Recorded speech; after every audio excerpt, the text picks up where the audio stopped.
কুড়িগ্রামের রৌমারীতে ভালোবাসার টানে ঘর ছেড়েছিলেন এক প্রেমিক যুগল। স্বপ্ন ছিল একসঙ্গে বাঁধবে নতুন জীবন, কিন্তু সেই সম্পর্কের পথে বাধা হয়ে দাঁড়ান প্রেমিকের মা। ছেলের বিরুদ্ধে করেন অপহরণ মামলা। এরপর পরিস্থিতি সামাল দিতে স্থানীয়ভাবে আয়োজন করা হয় আপোষ মীমাংসার, কিন্তু সেখানে হৃদয় ভাঙে প্রেমিক যুগলের। বৈঠকে সিদ্ধান্ত হয় এই সম্পর্কের পূর্ণতা আর মিলবে না, ঘটাতে হবে বহু অনাকাঙ্ক্ষিত ভালোবাসার বিচ্ছেদ।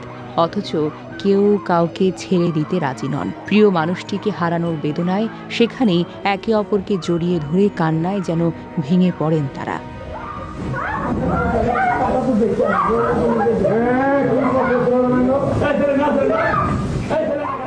সে আবেগঘন মুহূর্তের একটি ভিডিও সামাজিক যোগাযোগ মাধ্যমে ছড়িয়ে পড়ে।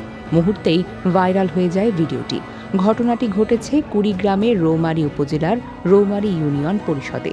স্থানীয় সূত্রে জানা গেছে, গত ২৭শে এপ্রিল কবির হোসেন তার প্রেমিকাকে নিয়ে বাড়ি থেকে পালিয়ে যায়। পরে পরিবারের সদস্যরা বিভিন্ন স্থানে খোঁজাখুঁজি করে তাদের সন্ধানে ব্যর্থ হন। পরে তরুণীর মা গত ৩ মে রৌমারী থানায় একটি অপহরণ মামলা দায়ের করেন।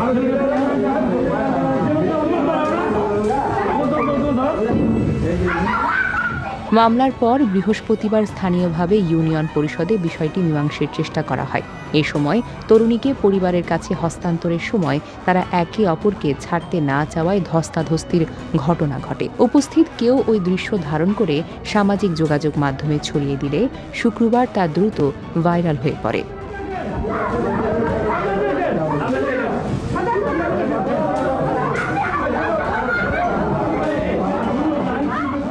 কিন্তু ছেলে মেয়ে কেউ কাউকে ছেড়ে দিতে রাজি নন।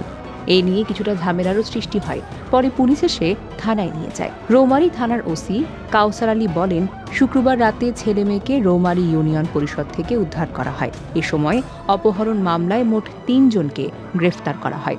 শুক্রবার তাদের আদালতের মাধ্যমে জেল হাজতে পাঠানো হয়েছে। প্রেমিক কবির হোসেন একই উপজেলার বন্দবের ইউনিয়নের পদ্মারচর এলাকার জাহিদুল ইসলামের ছেলে। প্রেমিকা রৌমারী ইউনিয়নের বাসিন্দা।